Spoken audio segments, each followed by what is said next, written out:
my job was to say execute or don't execute. So I was satisfied with the strike criteria, yes.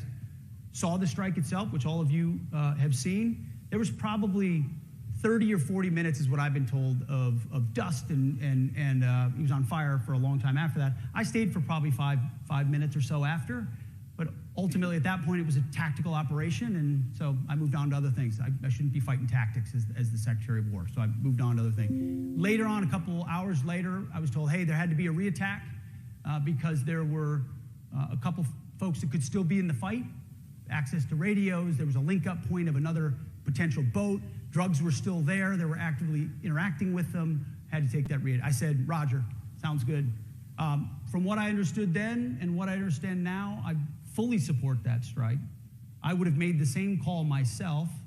Those who were involved in 20 years of conflict in Iraq and Afghanistan or elsewhere know that reattacks and restrikes of combatants on the battlefield happen often. In this particular case, it was well within the authorities of Admiral Bradley, who's an incredible American, an American hero. And the 22 or 23 strikes since have followed the similar protocol of ensuring we meet the criteria. The decision's not at my level anymore, and then we take the strike. Now, after Admiral Bradley's meetings on Capitol Hill with the chairman of the Joint Chiefs, President Trump said he would have no problem if the full video of the strike is released. When can we see that video? When will you release it? We're reviewing it right now to make sure sources, methods, I mean, it's an ongoing operation, TTPs.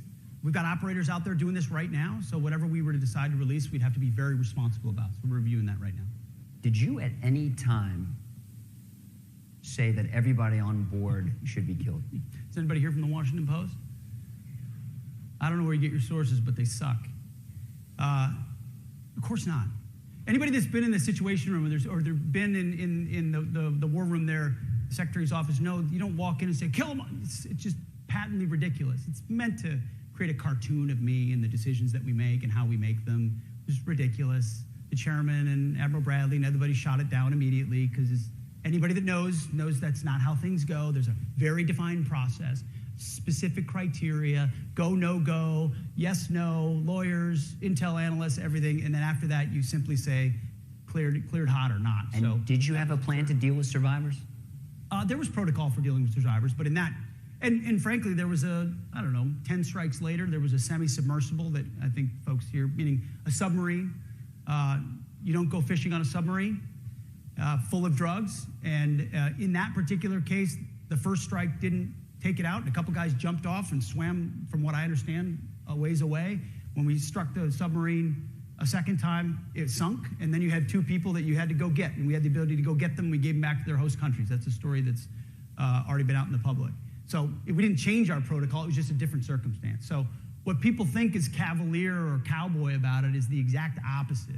These are the most professional Americans going through specific processes about what they can and cannot do, understanding all the authorities, all the laws of war, all the capabilities, and applying it to deter our adversaries. And by the way, there aren't many people getting in boats right now running drugs, which is the whole point. We want to stop the poisoning of the American people. The catch and release program of the pat them on the head and release them so they can go back to the fight didn't work in Iraq and Afghanistan, and it's not going to work in the Caribbean. So we're putting them at the bottom of the Caribbean, which forces them to change the way they operate and hopefully makes the American people safer in the process. Not hopefully, it will make the American people safer in the process.